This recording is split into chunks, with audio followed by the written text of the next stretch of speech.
नमस्कार दोस्तों। अब यहाँ पर बात हो रही है कि भाई इंडिया के अंदर जो है ना, अगर बीजेपी को या फिर मोदी को सपोर्ट करने वाला कोई भी बंदा हो उसको सीधा भक्त बुलाया जाता है। अब अगर उसके बारे में उसकी पॉलिसी की भी तारीफ कर दो, उसको उसकी कई सारी पॉलिसीज़ है प्रधानमंत्री मोदी या फिर कहीं बीजेपी की जो कि इम्प्लीमेंट हो चुकी है या फिर हो रही है या फिर फ्यूचर में होने वाली है, उनके काम है। अगर किसी डिबेट में या फिर डिस्कस करने के लिए भी अगर आप उसके बारे में चर्चा करते हो तो आप पर मोदी भक्त का सीधा टैग लग जाता है। लेकिन ये भूल जाते हैं कि इंटेलेक्चुअल भी कोई चीज़ होती है। अब सामने वाला बंदा अगर लॉजिकली बात करता है कि देखिए पहले रोड कंस्ट्रक्शन जो थी वो 1 घंटे में या फिर 1 दिन में इतना हुआ करती थी, आज अगर आप काउंट करो तो इतनी है। या फिर कहे कि जो इंफ्रास्ट्रक्चर डेवलपमेंट में पहले 2004 से 14 तक जो बजट लगाया गया था वो 14 से अब तक कितना बजट हो चुका है, कितने गुना बढ़ चुका है, कितने एम्स बने हैं, कितने आईआईटी में बढ़ोतरी हुई है। ये सारी चीज़ों से अगर आप लॉजिकल बात करना भी चाहो तो सीधा भक्त बोला दिया जाता है। और यहाँ पर भी ये डिस्कस हो रहा है कि एक मुस्लिम महिला जो कि वकील है और वो यहाँ पर आरजू काज़मी के साथ बात करे और कह रही कि मैं भक्त नहीं हूँ, लॉजिकली मैं मोदी के साथ हूँ। इसी के साथ ही वीडियो शुरू करते हैं। तो जवाब दूंगी मैं आरजू जी आपको। एक कि मैं अंधभक्त नहीं, मैं एक शिक्षित और वेल रिकॉग्नाइज्ड और वेल नोन फीमेल हूँ। मैंने कई ऐसे जजमेंट पास करवाए हैं सर्वोच्च न्यायपालिका से जो हमारी मुस्लिम कम्युनिटी की वुमेन्स के लिए बहुत महत्वपूर्ण और वैल्यूबल रहे हैं। तो सिर्फ मोदी जी मैं ऐसे नहीं कर रही हूँ। वाकई में उन्होंने इस राष्ट्र के लिए जो अपने कर्तव्यों का पालन किया है वो देख करके, और जिन्होंने मोदी जी ने विदाउट एनी डिस्क्रिमिनेशन हर एक मजहब और धर्म के लोगों के लिए सारे काम किए हैं, उसको देख करके मैं वाकई में उनकी अब भक्त हो चुकी हूँ और आंख बंद करके उन पर भरोसा करती हूँ। और यही हैशटैग मोदी गारंटी ने ही आज इतनी बड़ी जीत भारी बहुमत पे 3 राज्यों में करवाई। अब आपके मैं दूसरे सवाल का जवाब देना चाहूंगी कि वाकई में मुझे भी लग रहा था जब ये 28 पार्टियां एक हुई थी तो मुझे भी लग रहा था कि 2024 में कोई महायुद्ध और तांडव होगा। 2024 का इलेक्शन नहीं होगा, महायुद्ध और तांडव हो जाएगा। और हमें वाकई में पता नहीं उन राज्यों में मार खाना पड़ेगा। जैसे पश्चिम बंगाल में जब 2019 और 21 का इलेक्शन हुआ था तो 19 के इलेक्शन में मेरे ऊपर बहुत सारे अत्याचार हुए थे, मेरी गाड़ियां तोड़ी गई थी, जलाई गई थी, क्योंकि यहाँ पर ममता बनर्जी जी की सरकार थी जहां पर भगवान राम का नाम लेने पर भी जेल भेजा जाता है। तो वो सिनेरियो में याद करके मैं सोच रही थी कि जिन जिन राज्यों में हमारी सरकार नहीं है वहां पर हमें बहुत कष्ट का सामना करना पड़ेगा। लेकिन अब जिस तरह से कांग्रेस और कांग्रेस के साथ साथ अलायंस पार्टियों में जो मुठभेड़ स्टार्ट हो चुका है, कांग्रेस और कांग्रेस से जुड़ी हुई पार्टियां आपस में जो लड़ रही हैं, आपस में सौतन की तरह जो झगड़ा कर रही हैं, और जो अब कैमरे पर भी दिख रहा है एक दूसरे को लोग चिरकुट बोल रहे हैं, जो पार्टियां अलायंस है कांग्रेस में वो एक दूसरे को चिरकुट बोल रहे हैं, वो एक दूसरे को गाली गलौज कर रहे हैं।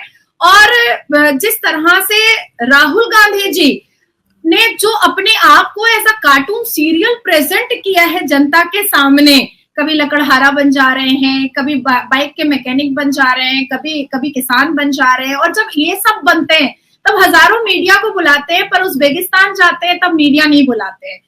तो ये सारी चीजें, अब डिजिटल भारत है, सब जानता है। तो इन सारी चीजों को देखने के बाद मैं इस निर्णय पर, और ये 3 इलेक्शन में बहुत एक्टिव मूवमेंट करने के बाद मुझे एक चीज तो क्लियर हो चुका है कि 2024 में अब की बार 400 पार is very easy for Modi ji, क्योंकि जनता ने अब डिसाइड कर लिया है कि ठीक है राहुल बाबा, आप 28 पार्टियों के सपोर्ट के साथ रहो और मोदी जी के सपोर्ट के साथ जनता रहेगी। और सबसे बड़ा मुद्दा यहाँ पर आरजू जी ये आ चुका है कि जनता को कन्विंस राहुल गांधी जी ना पहले कर पा रहे थे और ना अब कर पा रहे हैं। ये कब मैच्योर होंगे ये अभी भी समझ में नहीं आता है। तो ये, और जितनी बार भी राहुल गांधी जी हमारे भारत के प्रधानमंत्री को मलाइन करते हैं, डिफेम करते हैं, उनको अब्यूज करते हैं, उतनी टीआरपी मोदी जी की बढ़ जाती है। मुझे लगता है कि टीआरपी प्लेटफॉर्म की जरूरत ही नहीं है मोदी जी को। Rahul Gandhi ji is enough for Modi ji TRP.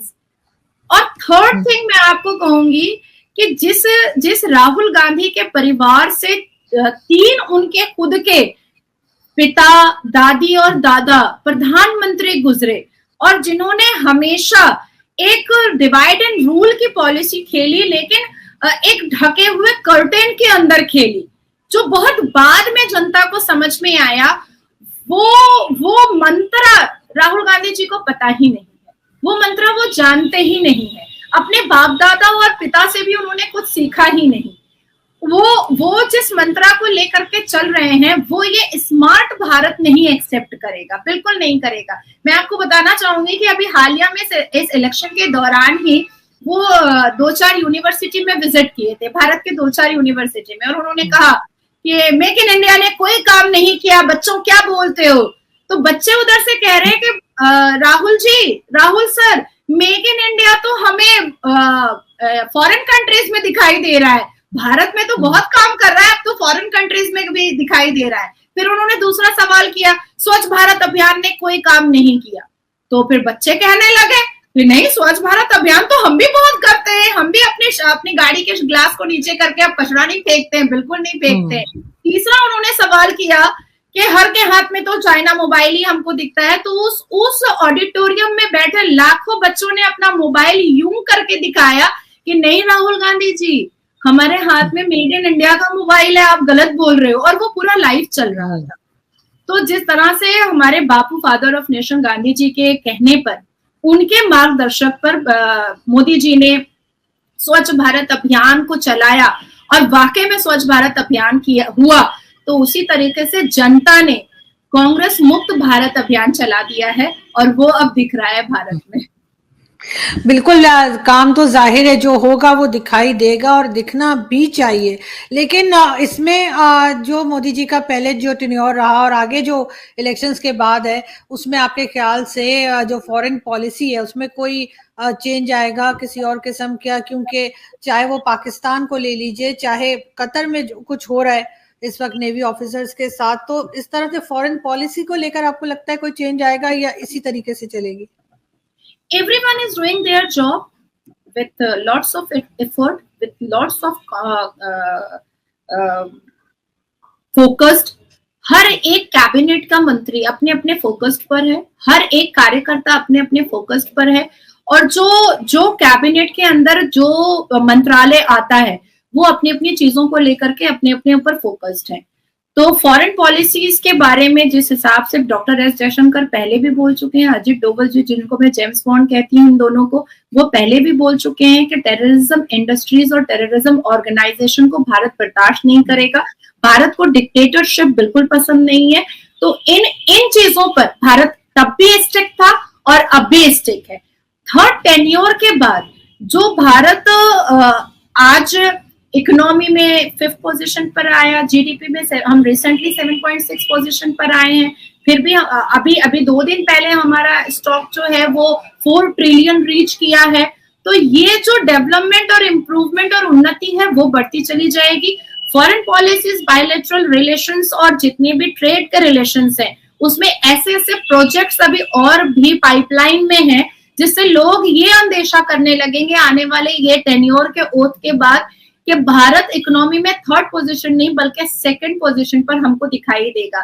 IMac का जो हम लोगों का जो एक पूरा मेमोरेंडम साइन हो रहा है, उसमें उसके द्वारा हम कहीं ना कहीं देखेंगे कि ग्लोबल पावर डायरेक्टली भारत के हाथ में आया है। और जिस दिन भारत के हाथ में ग्लोबल पावर आ जाता है, उस दिन सबसे पहले हमारे भारत के लीडरों का कर्तव्य यही होगा कि टेररिस्ट और टेररिज्म ऑर्गेनाइजेशन को कैसे वैनिश्ड किया जाए, उनका कैसे धरपकड़ किया जाए, और ये जिहादी मेंटालिटीज को कैसे खत्म किया